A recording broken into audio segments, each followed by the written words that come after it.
GoDaddy.com, making your website dreams a reality.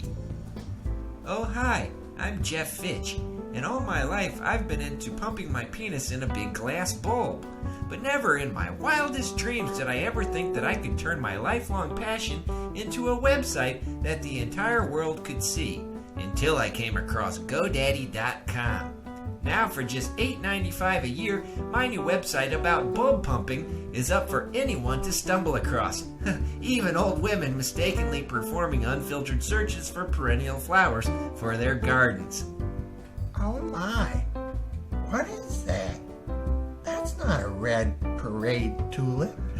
See you there. GoDaddy.com. All you need is $8.95, a credit card, and a dream. And your perversion can belong to the world.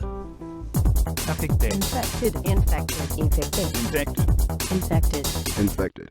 Hello and welcome to Infected, the novelty candle on the moist birthday cake of digital culture that your grandfather just keeps blowing at and blowing at and blowing at until he has a massive stroke and loses the power of speech.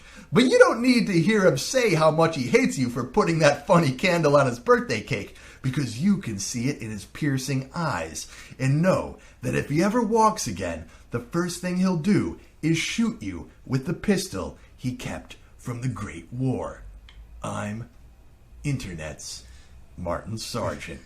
Tonight you are witness to a great moment in Internet history, for this is the 1-year anniversary of the finest, most beloved podcast in the history of this young medium. Woo! Namely, Infected by Martin Sargent. Tonight is so momentous, so cosmically important, in fact, that Shitbird Joey didn't bother showing up. Ain't that right, Gator? Yeah, well, ain't that a motherfucker.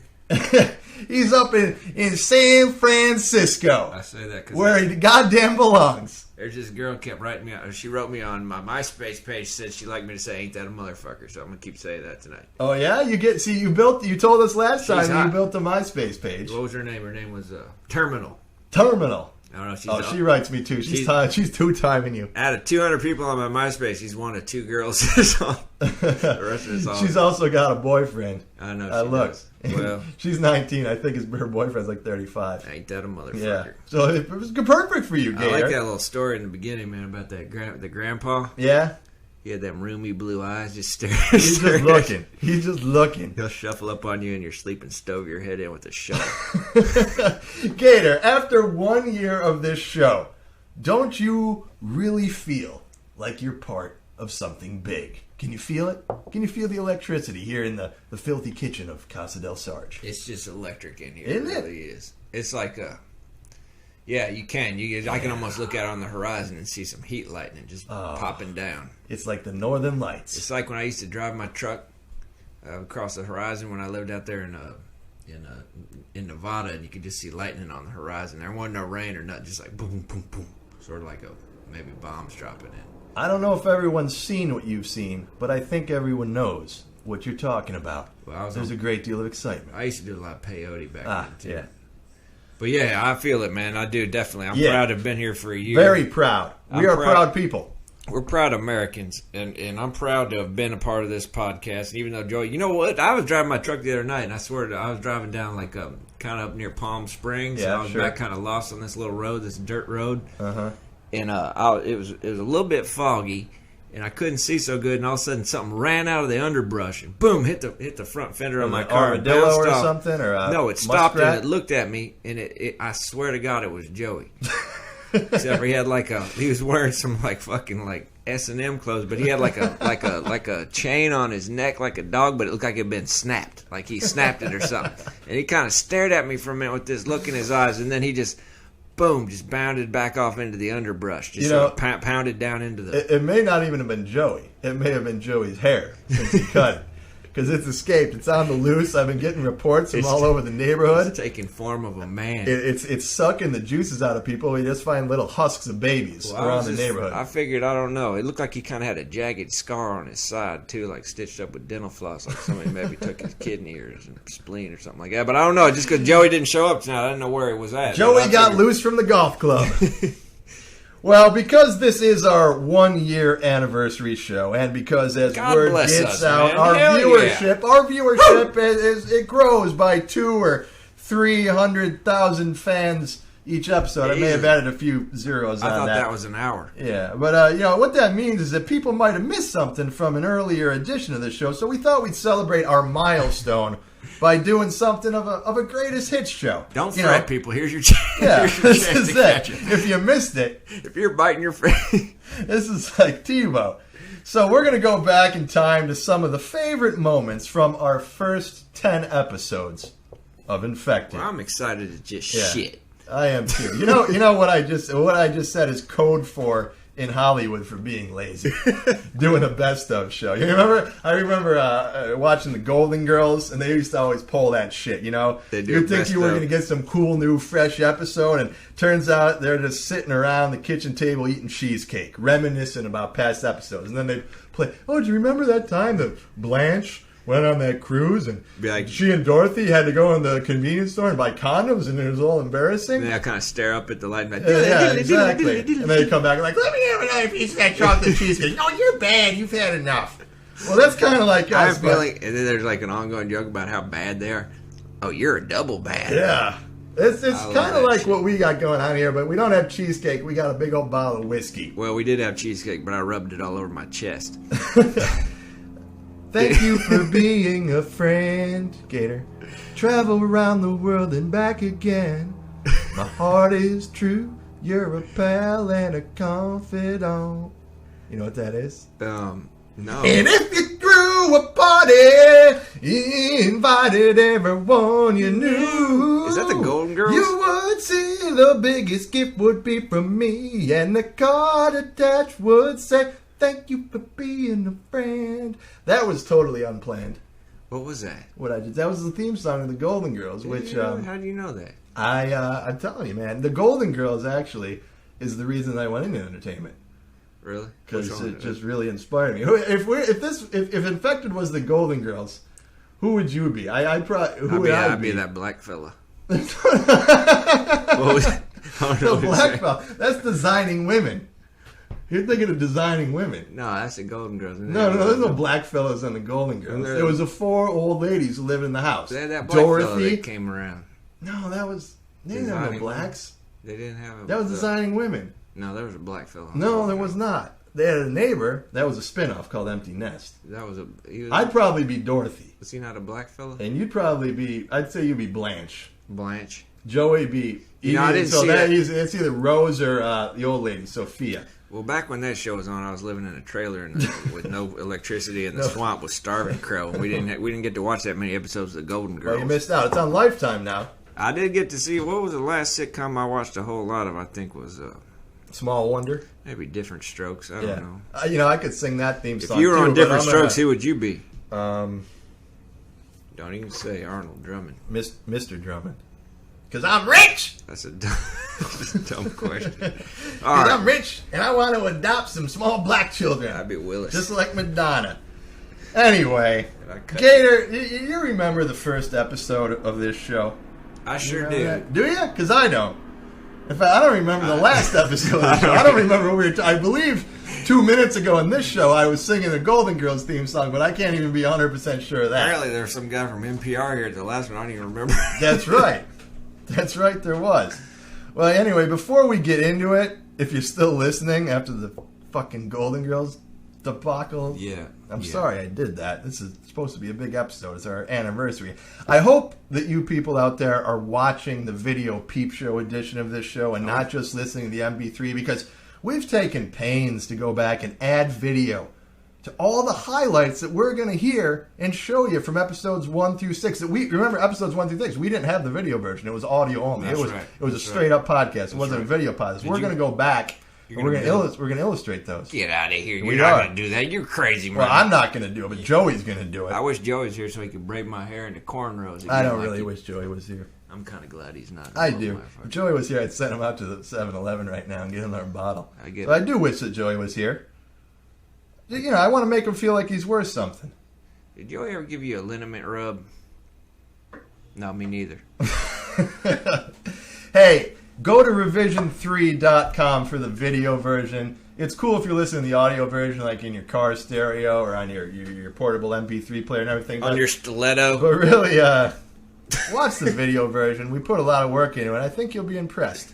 And I think that you might actually like the show. Enjoy it. Yeah.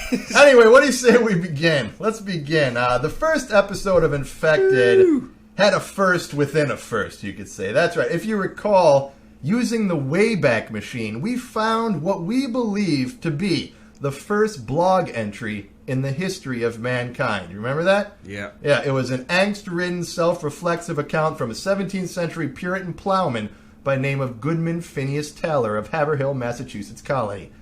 Why don't we go back in time and take a listen to that clip? This morning, whilst ploughing the squash fields, a dark miasma gripped me amidships. What to fur? I fell in the furrows and cried, but the devilish sprite, a.k.a. Satan, would not release me. Well, I deserved this punishment, for I covered the apple dumplings of my neighbor, Abigail Goodpenny, and have touched myself with fury and tumult whilst thinking of her merry breasts, heaving and firm in her bundle frock. Omga! I require to regain my senses and go. I suppose I could go to Deacon Brown and confess. Lol, that sob is drunker than a maltoot in Gandytown. Why, I stand a better chance of teaching a red Indian to sit politely at table than I do of being cleansed of sin by that black slag fucker. Cock and pie, what am I to do? Yoy! I should drown a virgin in the church well, offer her soul to old Scratch. Mayhaps that would square things and win me peace. Aye, BTDT. Sadly, my fate is clear. I am Saul. See you, Goodman Phineas Taylor. Enjoyed that. That is wonderful stuff. Wasn't that something? I'm a real history buff, though.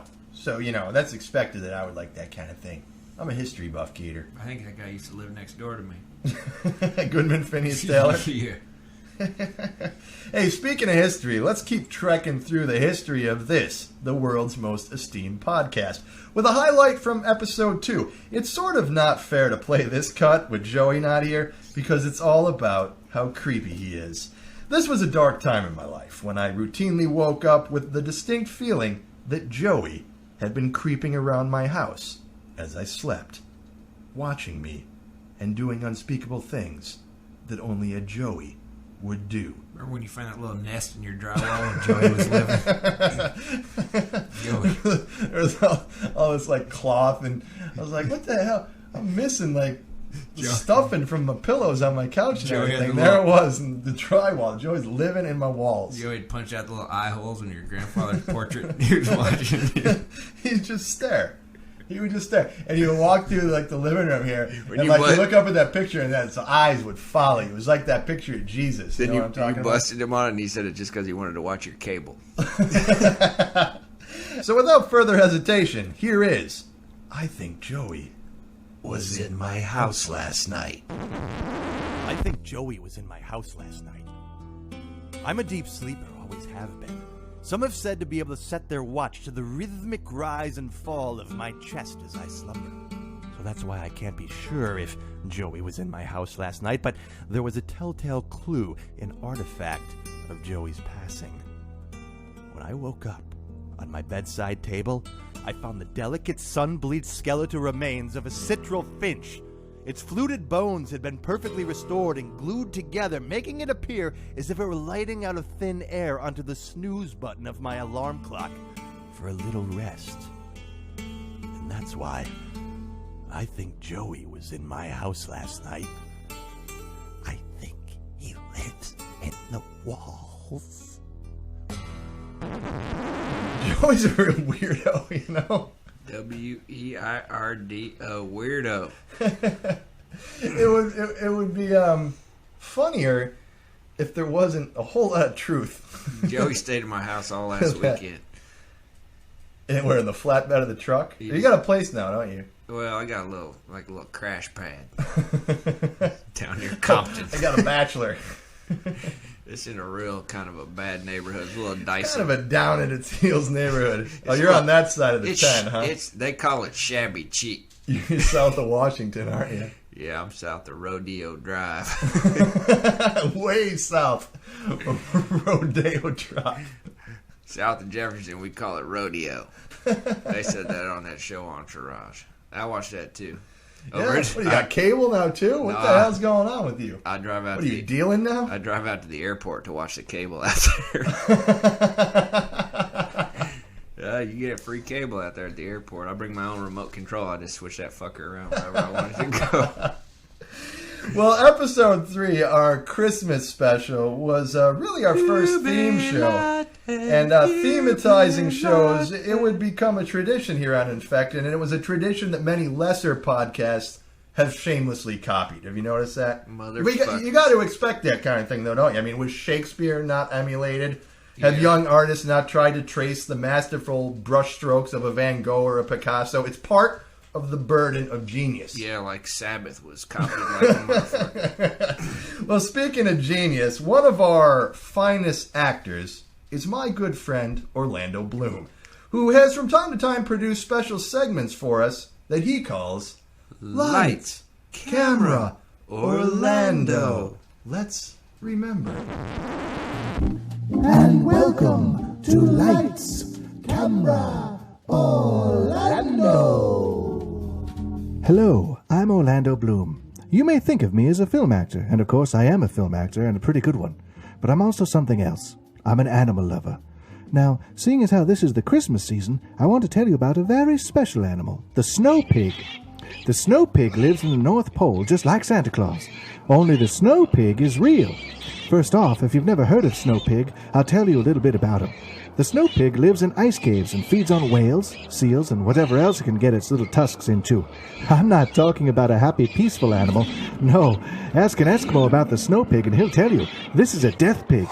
A pink killing machine that will soon be here among us, in our cities, in our towns, eating our children, our pets, and perhaps even you and I. You see, global warming has destroyed the natural ice cave habitat of the snow pig. Now, am I a scientist? Not really. I have no scientific training. But I know enough to know this. Keep your shit wired tight, because the time of the snow pig is upon us, and a lot of us are never going to make it. Thanks for listening. Happy holidays. And until next time, this is Orlando Bloom for Lights, Camera, Orlando. Thank you, Orlando Bloom. He's a great guy, huh?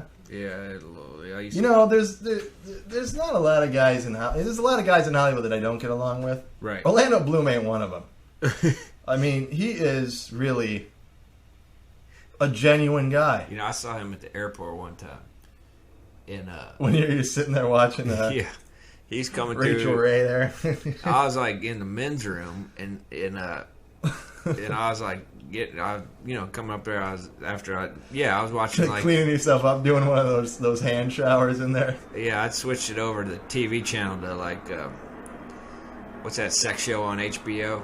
Sex in the City. No, the one Real Sex. Real Sex. Yeah, I was watching that, and it started to piss a bunch of people off in the Southwest waiting, like the lobby there. So I got up and I went to the bathroom. Orlando Bloom was in there.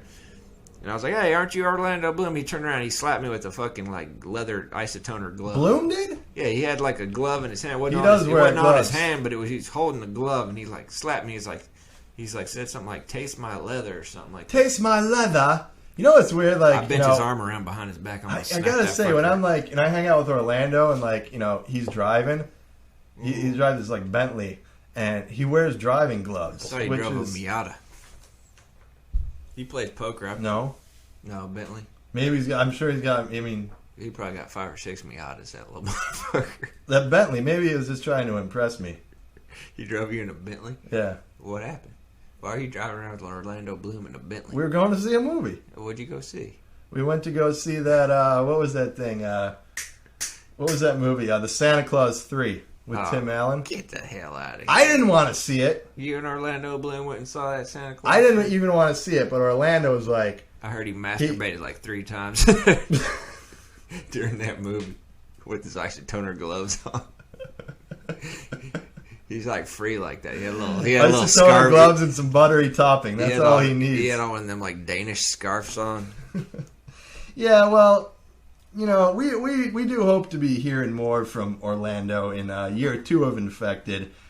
Orlando Bloom's interview with Michael Caine, actually, about the future of podcasting. Oh, that's some good You remember shit. that one? That Oh, comprised the whole of episode 4. I love that. Now, I know we're doing this sequentially, but we really don't want to hear any more from that faggot right now. So let's just move right on to episode 5, shall we? He only masturbated during the times when, like, Santa was on the screen. You know, I think I might have to break off my friendship with him. I'm sorry. You've made me think. There was a lot of red flags. He's kind of a bitch. There was a lot of red flags. He nuzzles. Yeah, I'm sitting there trying to enjoy the Santa Claus 3, and he kept nuzzling. You know, he still breastfeeds.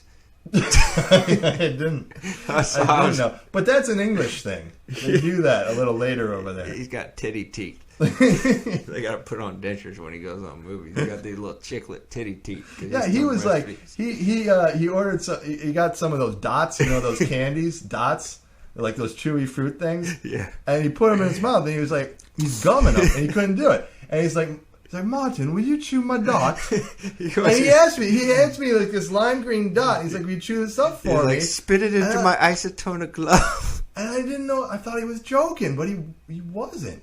He wanted me to chew up his dot for him. That's all right. Until it was like pulverized so he could get it with his English gummy teeth. So long as you didn't have to masturbate him. Yeah, that's a good point, too. Yeah. Anyway, episode 5.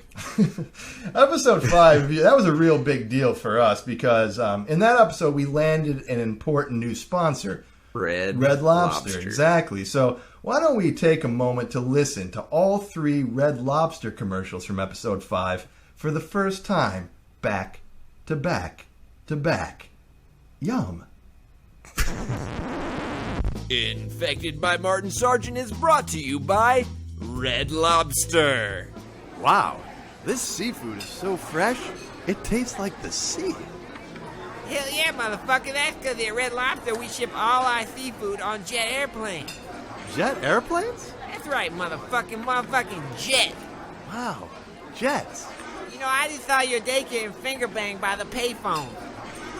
What? Come to Red Lobster, where you stand a very good chance of finger banging a motherfucking somebody bitch by the payphone or near our bathroom. Red Lobster for the seafood lover in you.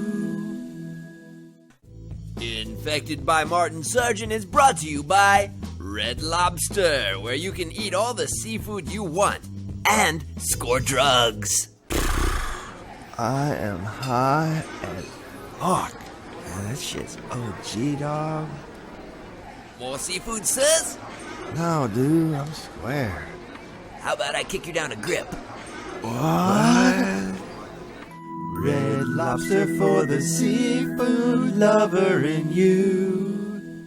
Bring your appetite and bring any kind of drugs you have too. Martin Sargent's Infected is brought to you by Red Lobster.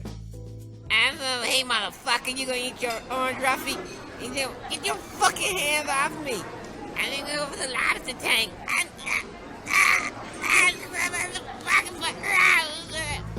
Red Lobster, where the seafood bisque is so good you can even eat it when you're high on meth.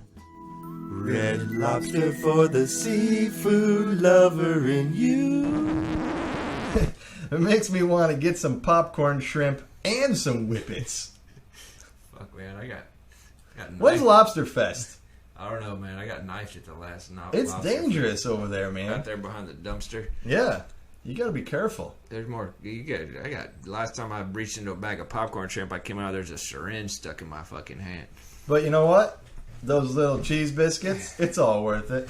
Tell that story. I'd go to goddamn Fallujah for those cheese biscuits. Tell that story about that time you was in the Red Lobster and you saw them restocking the lobster tank. You remember that when they had that bag? Dude, it was unbelievable. I'm in the Red Lobster. That's the craziest fucking I'm in the story Red ever. Lobster, and they come out with this box. And you know how, like, you get, like, a case of wine, and they got, like, each bottle of wine is, like, in there, and it's separated by those cardboard things, so there's, like, a grid. It's like honeycomb. It's like a grid, exactly. It looked like a fucking hornet's nest of lobsters. It was the creepiest thing I've ever seen. And the lobsters, they're all, like, face up, claws up, and they're just in these things. And they're still alive. They're putting them in the tank. Are they frozen or something? They like, somehow keep them alive in that thing. Apparently a lobster. You keep them cold and they stay You keep alive. them cold and they'll stay alive, even though they're out of water. And they're just pulling these lobsters out like bottles of wine. like out of the out of a bee's nest. Was Like it? the Was little it? pupa Was of there a like bee's seaweed nest. in there or anything?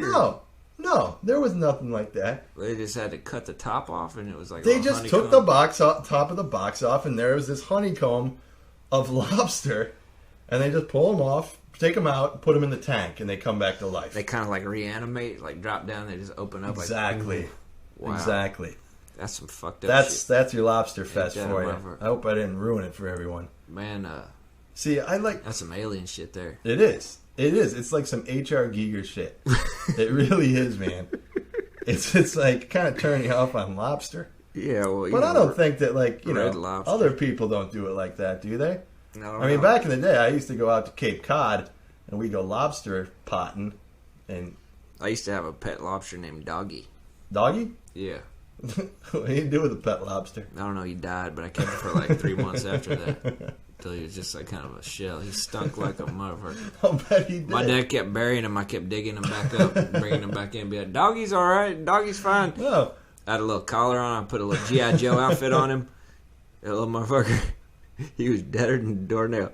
He kind of curled up, and he got real stinky, and then he got real light. He just light. Well, speaking of pets. Dog got at him. Speaking of pets, episode 6 was our special Animal Lovers edition. Oh, Remember wow. that one? Yeah, well, that episode, that marked another internet first. That made me sad because of my pony magic. Yeah, I remember. There was a lot of sad stories about your pets in that one. Uh-huh. Yeah. That was another internet first, though, because not only was it the first video podcast in internet history, but it also contained the first internet game ever made. That's right. It was in that episode that we started our proud tradition of incorporating fun quizzes into the show. And this is still one of our and America's favorites. I think this is one of our all-time favorites. This is an American classic. It really is. This is something special. So let's take a moment now to play bestiality film or children's book. That was a good game. As a public service, I'd give a little quiz here on the Sargecast to teach you how to tell a bestiality porn movie from a children's book. Now, all of the videos that I mentioned in this quiz were banned from entering Canada in the last quarter of 2005. I saw the documents up on thesmokinggun.com. And all the children's books that I'm going to mention are new releases on Amazon.com that are available right now. Okay, so Joey, Gator, you guys take the quiz, and you people at home, you take the quiz too. Okay. So I'm gonna name a title, and you're gonna have to tell me whether it's a bestiality film or a children's a book. You ready? Sure. All right. Okay. The first title is Schoolgirl's Dog. Schoolgirl's Dog. Is that a porno? Or a children. Joey, you say porno? You said that pretty quickly as if it's in your library. I'm going to say porno as well, because I don't want my kids reading anything with the word schoolgirl in it. I've been around. I know what that's code. You guys are good. Schoolgirl's Dog is, in fact, a hardcore porn movie. All right, you got that. 1 for 1. Ding, ding, ding. All right, the next title is A Pony to Love. A Pony to Love. Porno or children's book? Go ahead. Children's book. I'm going to say, just because I don't like to think of ponies anymore after what happened with my pony magic, I'm going to say that's a porno. Pony to Love. Porno. Gator says porno. Joey says it's a children's book. Joey, the master of pornography, obviously, is 2 for 2. He's got that one. Joey, you like the bestiality? You into that? Let's see if you go 3 for 3 with the next title. The next title is 10 Cows to Texas. 10 Cows to Texas. Porno or children's book? Go ahead. I think that's a movie with Chuck Norris in it. A children's book. Joey says children's book. Joey has gotten them all right so far. Well, I'm going to say porno. Well, you're right. I just told you that Joey got it right. Oh, really? Yeah. Oh, I guess I could have been interpreted both ways. Yeah, the 10 Cows to Texas is a children's book. All right, let's see if we can. I got a couple more here. The next title is Mr. Horsecock. Is Mr. Horsecock a porno or a children's book? What do you guys think? Porno. Porno? I used to read my daughter that. It's a pop-up book about a talking horse named Mr. Horsecock. That may be. You may have read your daughter that, but it is, according to this document on Smoking Gun, Mr. Horsecock is a porno that has been banned from entering Canada. Come on. So, Joey, you're 4 for 4. Let's do it. We got 2 more. Next, Animal Sex 2, Carrie Down's First Dog Encounter. Is that a porno or a children's book? I think I'm gonna go first here. I think that's a porno. Joey? I'm pretty sure porno. That is a porno. Good one. And finally, Pregnant Dog Fucker. Is that a porno or a children's book? Is that a real thing? Yeah. These are all real. Pregnant Dog Fucker. What do you think? Oh, that is a classic. I think that won one. That's a children's book. I believe it won one of those Newbery Awards, actually. Wonderful animation in that book. Gold seal on it with a Newbery Award. Just a delicate little touch with. I remember when my librarian in 3rd grade, Mrs. Villeneuve, used to read it. Like, and then the pregnant dog fucker. Now that's a porno. So Joey went 6 for 6 on the bestiality or children's book game, which is very scary because it means he knows about bestiality and he knows a little bit too much about children's books. Anyway, I hope that was helpful out there for everyone. You might want to play that game with your kids to help keep them safe when they're online because, kids, they really don't want to see that kind of smut. And there's actually really a lot of sick bastards out there who really don't care about the moral welfare of your children. And I say good for Canada for banning titles like This Little Piggy Went to Porno and Animal Passion 3 Chubby Dog Fucker. They could so easily be mistaken for wholesome youth entertainment. I used to have a dog named Molasses. But my dad took him out in the yard and shot him. He said he needed to be put down, but Molasses is only 3 years old. I don't know why he shot him. Jesus. All right. I had another pony too named Dancer that my dad shot. Stop, Said he was unruly. That's a good game. Yeah, that's a good game. I've been trying to sell a home version of that game to Milton Bradley or Parker Brothers, but they won't bite. I don't get it. They sell that part cheesy. You do like a board game with it. Yeah. There's all kinds of Bestiality or things. children. Like one of those VCR games, or maybe like one of those murder mystery, host your own murder mystery kind of games. Kind of like an ad lib or something. Yeah, something fun like that. Yeah, that's better than Sorry. So roll the dice and move your pawn. What's that game? And go around the board. People play that. I used to play Hungry Hungry Hippos. That's a good game, though. Yeah, I used to like that game. Still do like that game. You play Rock'em Sock'em Robots. My mom brought down my little brother, and I was playing Rock'em Sock'em Robots one day.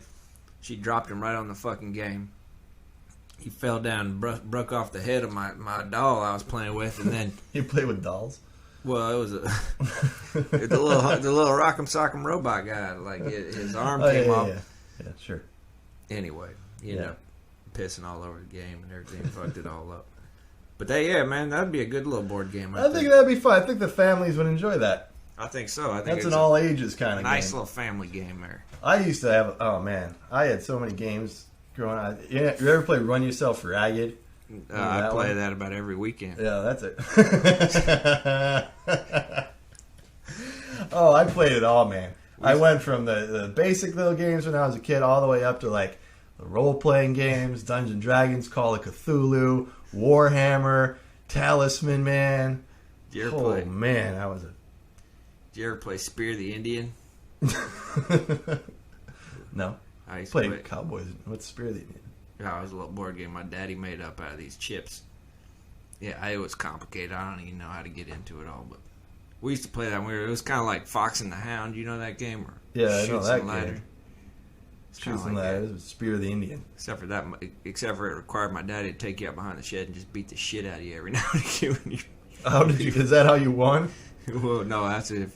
And your daddy scalped you and put it up on a lodge pole? That was just kind of a random part of the game. It just happened when we were playing. I don't know. That was probably pretty much part of every game I ever played when I was a boy. My dad would take you out behind the shed and just beat the fuck out of you. That was like the wild card. That was like getting the Joker. He was on a gin drunk and just be like, "Here we go, we're playing. Let's play us a game." It's a year, Daddy. It's called Spear of the Indian. It's called almost snatch your little ass bald, fucker. You're like, I don't want to play anymore. All right. We should come up with Sell that to Milton Bradley. We should come up with an infected board game. Yeah, You have like a little gator piece, and a little Martin piece, a little Joey piece. There you go. And like you just keep going around and around and around, and there's just no point to it. You just keep going around and around until you all pass out drunk. That's about. Well, I think that's what everybody's about to do. We should maybe move on to the next clip. Maybe we should. Hey, one of our favorite Americans to have on the Sargecast is a wise old friend of mine who he's taught us all a lot about life. That's for sure. I'm referring, of course, to a self-defense expert and founder of Kick-Ass Karate, Ricky Kang.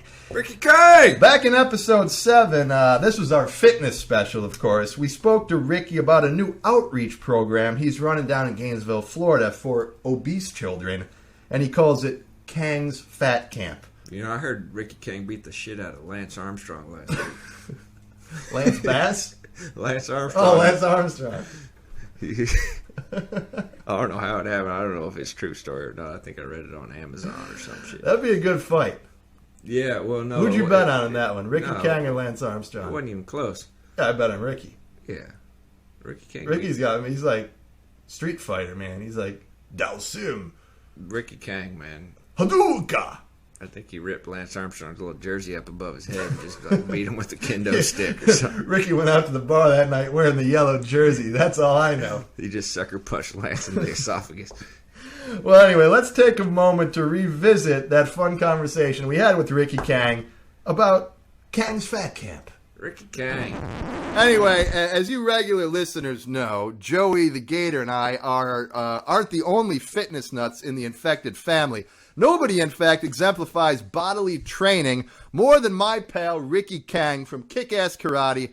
Master Ricky, are you on the phone? Martin! Quasi-Toto, buddy. Are you there, buddy? Quasi Toto, Ricky. Good to hear from you again, my old friend. Whew! Hey, man, how are you, man? It's been a great. while. We're doing our infected fitness special Oh, right man. Hell yeah. I heard y'all were going to do that, man. That's why I'm just calling in, man. What's up, buddy? What's up? now. Well, I hear that you got your own little fitness regimen down there in Florida, helping out all the obese kids. Oh, yeah, man, we do that. I call it Kang's Camp, man. It's like a little fat camp for kids, man, because I see kids come around. Man, I went over to the mall about a year ago, man. I was in there. I was eating in that Baja Fresh in the mall. And I look around, man, I see all these fat little kids, man. I couldn't believe my eyes, man. There's fucking fat people everywhere, It's man. a big problem right now, yeah, obesity. I can't stand me a fat kid, boy. It's all I can do from going up and just smacking them in their motherfucking head, man. Just being like, you fat little fucker, how'd you get so fat? Being fat is a fucking sin, man. I can't stand me a fat kid, man. People tell me, oh, they can't help it. Oh, they be eating all that stuff and their parents and they ain't getting no exercise and their programs at their school. I'm fucking bullshit. Maybe it's glandular. Man, it's a state of mind, man. Glandular. I'll show you fucking glandular, boy, when I do about fucking 6 hits of meth.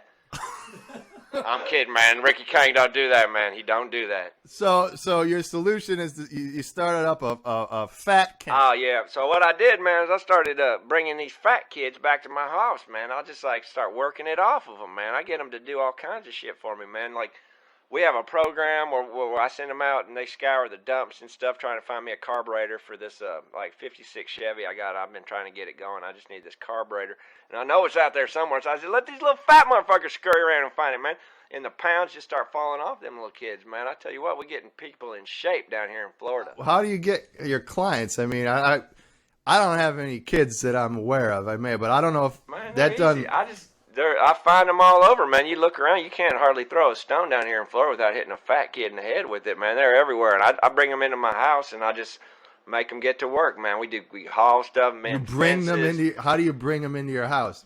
They clean the dojo, man. We do all kinds of work. Well, I go down to the mall in my van, and I open up the door, and I bring some snow cones and some of them rocket cones and shit like that, and I just say, come on in here, boy, and we sit there, and I tell them some stories, and tell them that they don't want to be fat no more, they come with me. And I take them home, and we work them all day, man, work them hard. It's kidnapping? Man, it ain't no kidnapping, man. We just bring them in. They love it, man. They have a good time, boy. And I barely ever have to hit none of them or nothing. I mean, we don't do like running or on the treadmill, but I put them hard to work with manual labor, and that's the way you start it. You get them fit like that, man. I bring them in every day. I send Cody Cheyenne, my son, up there, and we go up to the van. We just go up over the mall.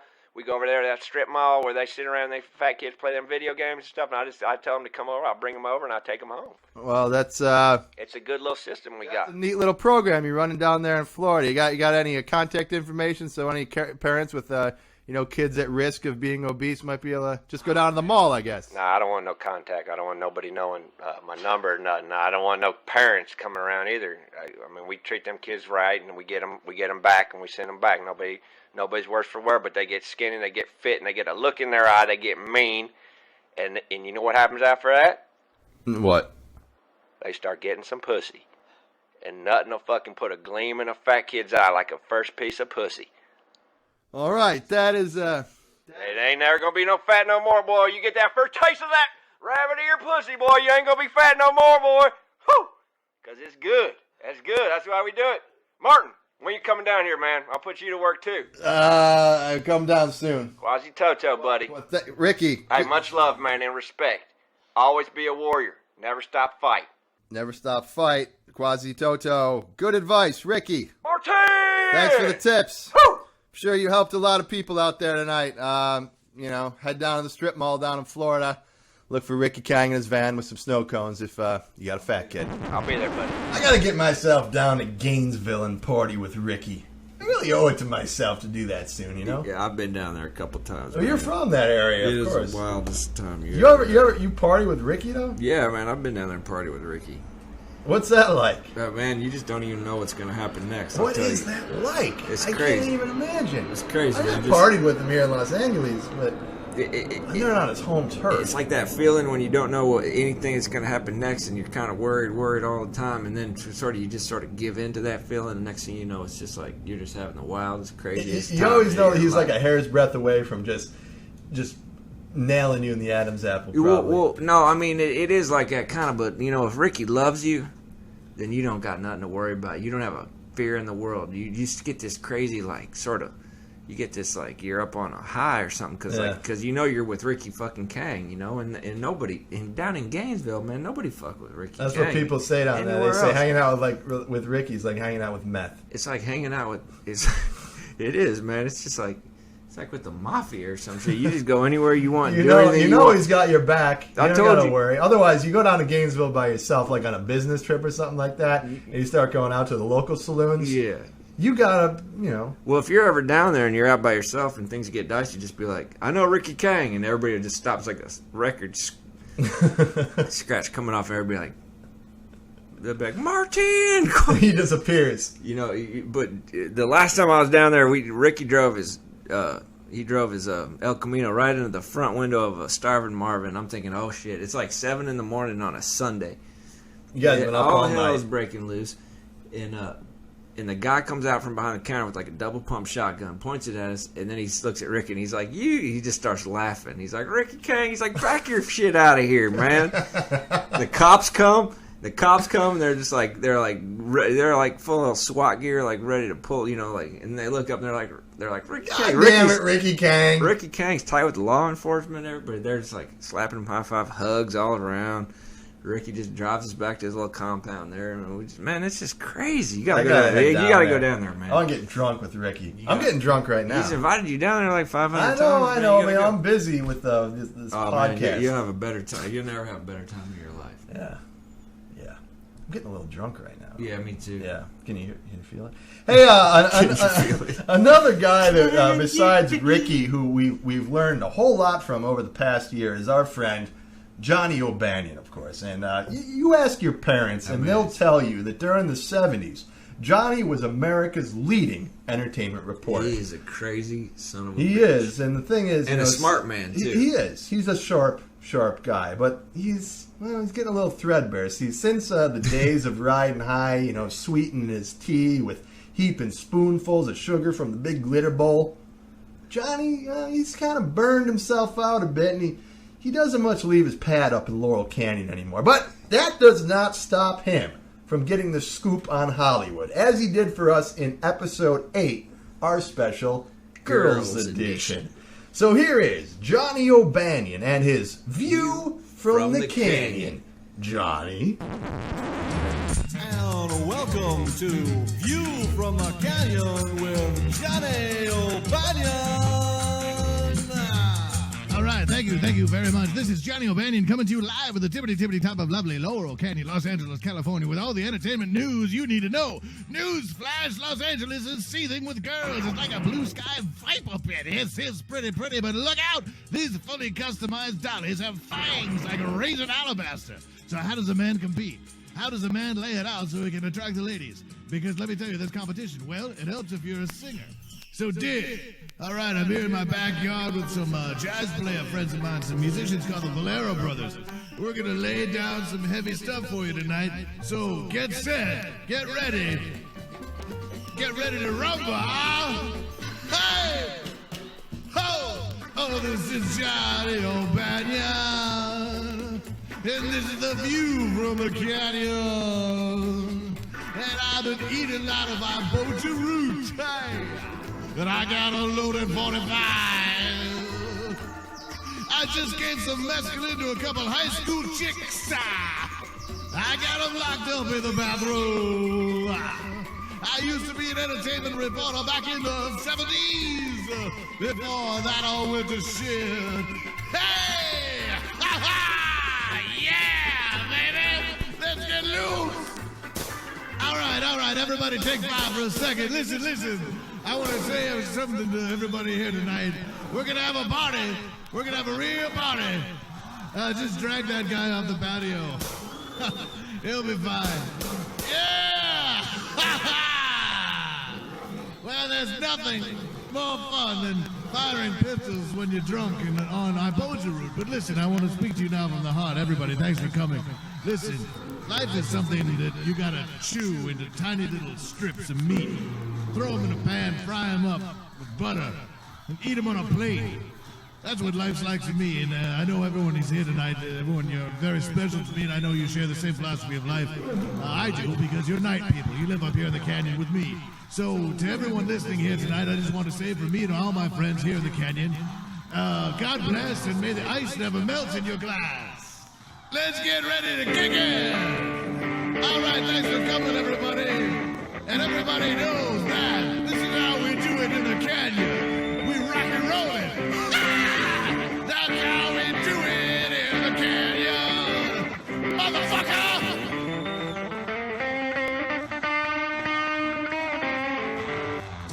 And that was View from the Canyon with Johnny O'Banion featuring his musical friends, the Valero Brothers. Thanks for listening. What a great guy. Johnny O'Banion. God, we're lucky. We are lucky to have him. That guy's a funny motherfucker. He is. And, I was saying it before about Orlando Bloom. But you don't meet a lot of good-hearted, trustworthy people in Hollywood, but Johnny is the real deal. I think you guys out there can sense that. Yeah, we're lucky to have him. We really are. Hey, we really are. Have you ever partied with Johnny O'Banion? Yeah, of course. You been up to the canyon? I've been up to this place in the canyon. You been up there? I've been up there once. It's crazy. Well, what'd you do when you're up there? I played with his panther. He's got this goddamn pet panther up there. Do you shoot his guns off into the... Yeah, you just fire guns up there. He's got all these... He's a mad... He's got all these things he tries to get you to take, and he's got these weird names for him. And he's like, now let's do some jujubaba. He's like, let's play compound bow. I don't know what that is, He's man. like, let's play compound bow, and he pulls it out and draws an arrow, and he's like, you're it. And he's like, run. And you're like, no. Luckily, there's a lot of places to hide up in the canyon. And Johnny is usually stumbling drunk, so we went up he just sort of fires willy-nilly. He built like a sweat lodge up there. I went up there. Jesus Christ, man. Yeah, he is something, man. He's something. I wonder if he's Native American somewhere back. Yeah, I bet he's got way back, something. Because he's that kind of proud person. He's got he's got some chief up there. I don't know who sits up there by the sweat lodge. Yeah, it's just a wild scene up there, man. That whole compound up there in Laurel Canyon. Yeah, you guys, anyone listening, you ever make a visit out here to Hollywood, you got to get Don't up to go the to canyon. Universal Studios. Don't go to Disneyland. Don't go see the stars on the Walk of Fame. fucking go up to Laurel Canyon and look up Johnny O'Bannon. It's a bunch of producers from like the Charlie's Angels and all this shit and like weird. And they all think Charlie's Angels is still on. Yeah, it's like Johnny. They do. They're like they didn't realize it got canceled like over 20 years ago. There's like music shows and minstrel shows and goddamn fucking sweat lodges and cougars and shit running around. There's music and lights and lasers. I don't know. Like I say, he spikes everything. Yeah, everything is spiked up there. I went up there one night. I went up there on a Friday night, and when I left, it was like I thought I'd been there just Saturday morning. It was like Thursday. I don't know what the hell happened. All I had on was like a pair of real small tennis shorts and some knee pads. I guess I've been playing tennis up there on his little clay court he's got up there. The thing, a lot of people can't handle that kind of thing. I mean, there are some people, unlike Johnny, unlike you, unlike me, some people, they just can't digest the juicy fruits of Hollywood. Yeah. They move here, they get blinded by the sparkle. And one of those people is our very own Joey Bird, who has, after getting gored by the bull's horns of the Stardust Rodeo, Joey flew north. Joey flew back up north to the relative placidity of San Francisco. Well, what you're about to hear from episode 9 is a Native American parable about Joey's time in Hollywood, from his initial promise to his ultimate drug-addled demise. This is the legend of the Joey Bird.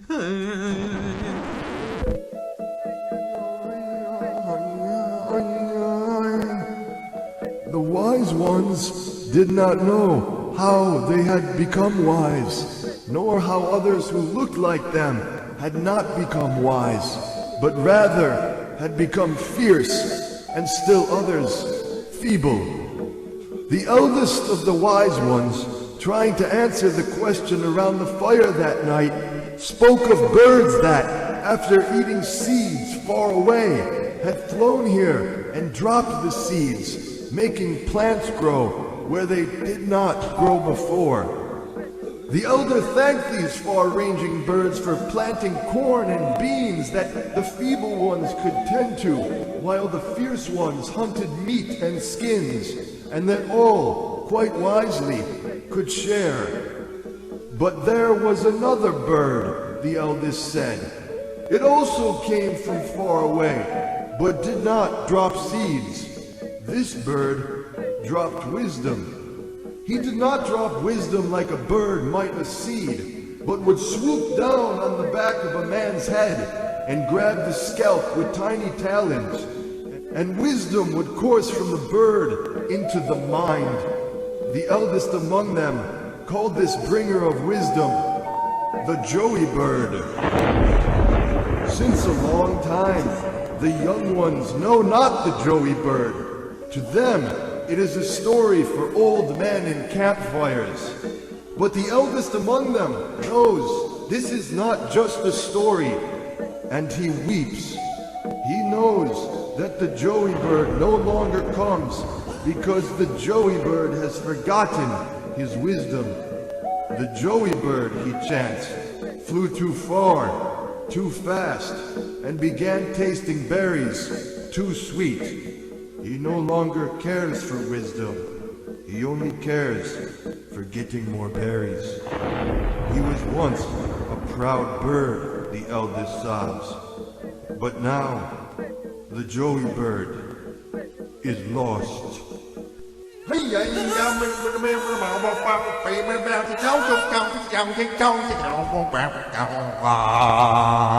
Yeah. Infected. Joey. Wow, I'm sure glad that the Joey Bird is flying straight again. Yeah, last time he flew straight into the sliding glass doors of the Berry Lounge. Joey Bird's eggs, they were getting real soft-shelled from all the DDT he was snorting, if you know what I mean. But the bird is back! The bird is back, and we could not do this show without him. Actually, he's Joey's. Joey is a wonder, isn't he? He's not here, and it seems to be going fine. I'm surprised that I'm handling the recording technology. I think I am. I think I'm doing all right. Yeah, but really, Joey does all the shit work that I feel is beneath me on this show, and the work that Gator simply isn't in any way capable of doing. So I just want to take this moment right now to say, thanks, Joey. Hey, thanks, Joe. Thanks a million. Joe, keep your feet on the ground and keep reaching up there for the... Keep your little talons on the ground. Keep your talons wrapped around the branch. Don't fly too close to the sun, Joe. Burn your feathers. Dry your wings in the sun, Joe. Dry off in that little fountain. You know, one of the things we find indispensable about Joey, one of Joey's great strengths, of course, is he's a good animator. He really is. And this was never shown so vividly as in episode 10, when in a great act of hubris, I claimed that Infected was God Almighty's favorite podcast. And for that, God did smite me. But that's why it's good to be close friends with self-defense expert Ricky Kang, so he can get your back and kick God's ass. Why don't we go back in time and remember that fine moment in Infected history?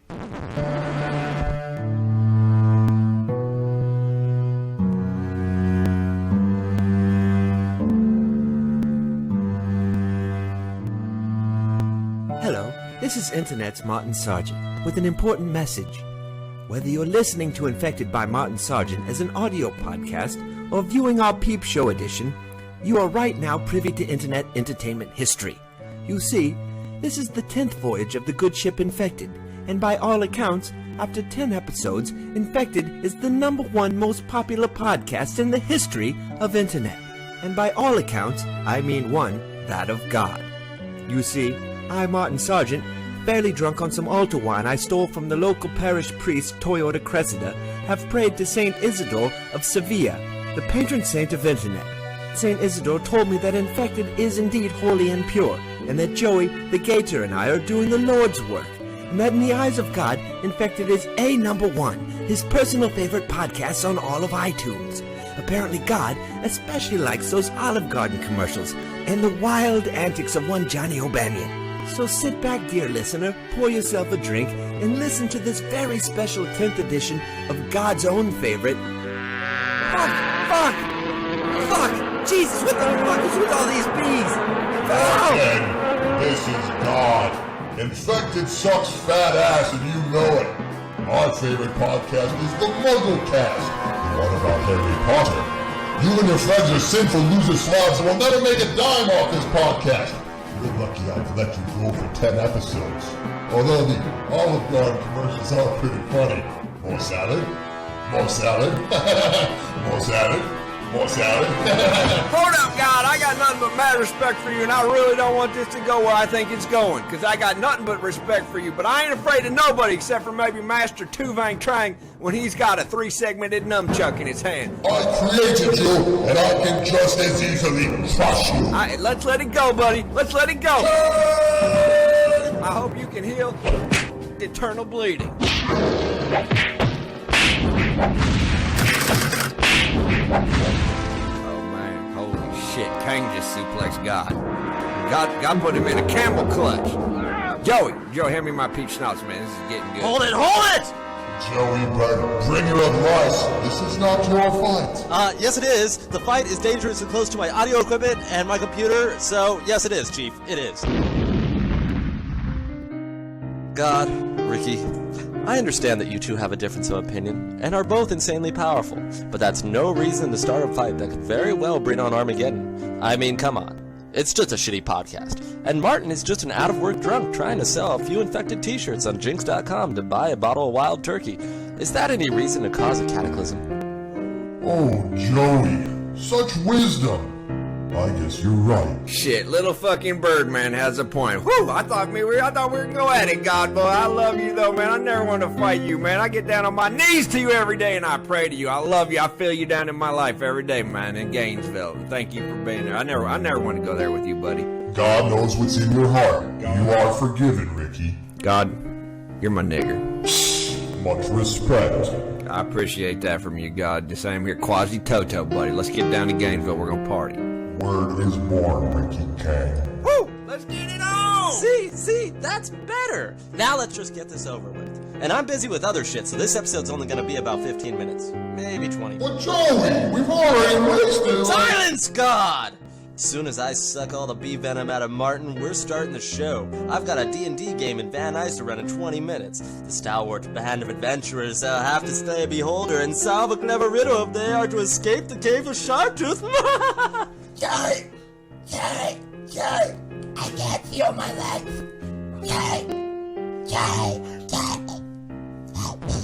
You see there, Gator? You see how wise Joey is, and how good of an animator he is, and how shitty an actor he is. Oh my God. I love Joey. I do too. We love him like a pirate does his parrot. You know, I had a dream the other night, and Joey was in it. I was like sleeping, and it was like a cold winter night, and I was wandering around these woods, and I looked up on the ridge, and there was this coyote that came running up on the ridge, and it stared at me, and like just stopped and put the eyes on me, and then the coyote suddenly morphed into Joey, and he looked right at me, and he said, "What the fuck, man?"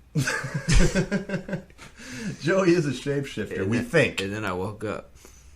I don't know what that means. If anybody could tell me what that means. We got any dream interpretation people out there? Yeah, if anybody out there could write in and tell me what that dream means, then the best answer we get, we'll put it up. You ever read one of those dream books or anything?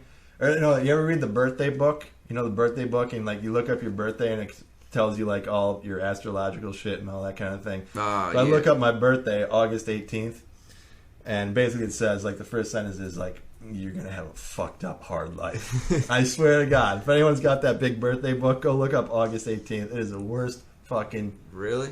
Oh man, it is like, God damn. Shit. But you know, McCollum Jamal Warner and he's doing all right. He's had a pretty good. He's run. had a good run. Cosby, he really has. He's a Cosby kid. Well, yeah. I think that this show is probably going to end up being more successful than the Cosby Show. Yeah, I think it probably eventually. Is I mean, if year one is any indication, they're going to put sky's the limit. I think already. Right next week, they're already trying to put us in front of Desperate Housewives. I hope they put me in back of a Desperate Housewife. You know what I'm saying? Wah, wah. Yeah. Anyway, this has been fun. It really has. I have enjoyed this immensely. What a good time we've had tonight. Yeah, we sure hope that you out there have enjoyed this trip through the annals of infected history. It has been wonderful. It has. Let's do it again sometime for episodes 11 through 20. When next year, next time that we're too hungover to produce a new show, just like this one. When we get a whole nother year's worth, we'll have. Well, you know. Anyway, thank you all so much for listening. Martin, this is Martin Sargent saying. You gotta tell us the story, Martin. Before we quit. No, I mean, we don't... Martin, that's how it always ends. You got to tell us a story. Yeah, but, we said we were just going to do the first 10 episodes, and that's what we did. So why don't we just leave it at that? Come on, for old time's sake. All right. I guess we can play the final story from episode 11. Yeah, boy. If you're an astute viewer, you've noticed that all my stories are about the interface of humanity and technology, wherein the protagonist can't seem to negotiate the confusion of all those ones and zeros swarming around him, and something very awful befalls him. Well, it's a commentary on the perils of life in the digital age, and perhaps no story better exemplifies this leitmotif as that from episode 11, entitled Philip, the IT Guy. The fuck are you talking about, anyway? Let's just watch. This is the story of Philip the IT Guy. Philip was an IT guy for a mid-sized company that made plastic cutlery. All day long, he was called from cubicle to cubicle, fixing people's computer problems. These people, if one can call them people, are so stupid, Philip IM'd his best friend Richard, also an IT guy but at a different company. Actually, Philip and Richard had never met in person. They lived in different states, but were in the same World of Warcraft guild. Today, Philip continued, I had to help a female in human resources install a mouse. A mouse! I'm fairly certain a mouse, and that is to say a rodent, has sufficient brain capacity to install a mouse. Lol. ROTFL, Earl responded. One day after work, Philip's company hosted a party at an El Torito restaurant to celebrate its rise in profits. This is so stupid, Philip muttered under his breath, half a chimichanga in his ogre-like mouth. Look how drunk all these people are. They're making asses of themselves. Just then, Steve from accounting yelled over, Hey, Phil! Why don't you come over here and tell us how much better Linux is than Windows? I haven't heard that story yet this week. Shut up, Steven. It's not like you'd be able to comprehend the intricacies of my argument anyway. Have another drink, you rube. Just then, Patty, a chunky yet pretty-faced new employee in accounts payable, walked up to Philip. Hi, I'm Patty, she said. I'd like to hear about Linux. Then do a Google search on it, female. My guild members are expecting me at 1900 hours. They'd be doomed without their cleric. And Philip left Applebee's, driving his 1987 Mitsubishi Mirage home to his squalid, dark apartment. An apartment where he lived alone for the next 6 years, before choking on a Gino's pizza roll and dying. The end. Oh, poor Philip. Do you notice we had a couple mistakes in that little story? I don't know if you caught it. There's a couple Easter eggs in there. At first I said it was an El Torito, and then later I said it was an Applebee's. And his friend, I think I called him first Richard, and then I called him Earl. I just love that story. Yeah, but it is a good story. Yeah, Philip. Yeah, it's a good story. I'd like to win a... You should have gone with that fat girl. I'm up for a Pulitzer for that one. Are you? Yeah. I thought you were up for a Nobel Peace Prize for that story. That too. All right. MacArthur Genius Award. It's all about genius, people. It's all about genius. Hey, that really is going to have to do it for this special 1-year anniversary edition of Infected. Thanks so much to everyone who has made this show such a groundbreaking success. Kevin Rose, Jay Adelson, and David Prager, and the rest of the staff of Revision3.com. Stewart Engesser, who from the woods of Maine writes for Johnny O'Banion, Orlando Bloom, Big Missy, and Michael Caine. Jay Speiden, who writes for Ricky Kang and most of our sponsors. Joey Rabier, who does all of our recording and post-production and is a fine on-air counterpart. We miss you, Joe. Wish you were here. Kevin McLeod, who composes our music. All of our great guests over the past year, like Alex Chu, Bart Sebro, Robert Berry, Biker Fox, and, of course, the Gator. Yeah. But most of all, you, for watching, for listening, for just being you. Thanks. Stay golden, people. We love you. We sure do. And this is Martin Sargent reminding you, don't get ripped by the Riptide. We'll see you at the bar where we'll toast to another year of Infected. Yeah, buddy. And stay tuned after the disclaimer for the first 6 Olive Garden ads back to back to back. Good night, everyone. Good night, everybody. Oh, thanks to GoDaddy, too. Here's another ad for you, GoDaddy, right here. GoDaddy. GoDaddy.com. Making your website dreams a reality. Oh, hi. I'm Tim Smits. Before I started my autoerotica website, I thought I was the only guy who likes to fuck the tailpipes of cars. But once my site was up, I met lots of great friends all over the world who were into the same cool stuff as me. Myself, I'm into fucking the tailpipes of black El Caminos. But Bill in Australia, he's a Mopar guy. And Alipio in Brazil, big rigs. Tammy in Nebraska, she fucks hybrids. With a strap on. Let me tell you, before I started my site through GoDaddy, I thought I might be a little weird. But now I know I'm just a regular guy. A regular guy with a great website. Thanks, GoDaddy. GoDaddy.com. Bringing autoerotics together for only $8.95 a year. Whether you've been listening for a year or whether you just found this silly little podcast tonight, you are infected, and we love you. It's been a wonderful year, and we're happy that you're infected, and you're infected because we love you, and we love you not in a love type of way, but more of in a seedy sort of $20 an hour hotel room type way, or like a saddle little pool where we might sort of take our clothes off, maybe into the whites of our underwear, and roll around for a while and just touch each other all over. That type of love, the love where you sort of feel me and I feel you, and we just sort of grunt a little bit, and then we just say that we love each other. But it's not really love, you know. It's just love for like an hour. But we love you anyway. You're infected. Martin Sargent's Infected, brought to you by the Olive Garden, home of the never-ending salads. When we were in Italy, we became obsessed with Italian life. The food, the wine, the hospitality. Yes.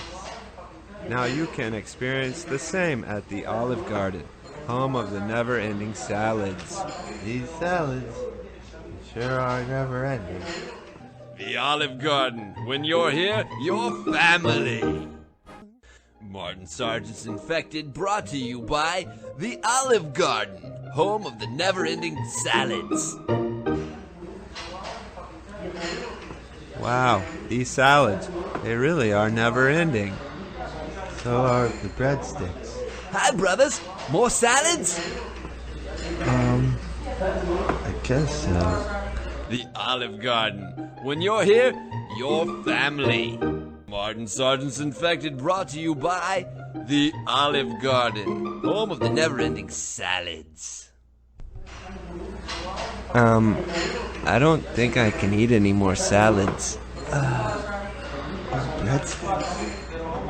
Oh God, here comes that waiter again. Hey, brothers. I hope you saved room for more salads. I think maybe we've had enough.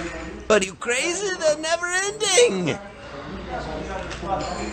Right. Okay, maybe one more bowl, I guess? The Olive Garden. When you're here, you're family. Infected by Martin Sargent is brought to you by the Olive Garden, home of the never-ending salads. Food has always been celebrated in Italy. The Romans were famous for their lavish feasts and salads. Now you can enjoy the same at the Olive Garden. Did Romans really eat that much salad? Gee, here comes the waiter. More salads? The Olive Garden. When you're here, you're going to have to eat an assload of salads. Infected by Martin Sargent, brought to you by the Olive Garden, home of the never-ending salads. Oh, sweet Christ. I don't think I can eat any more salads. Honey, what are we gonna do? Hi, ready for more salads? Oh, fuck.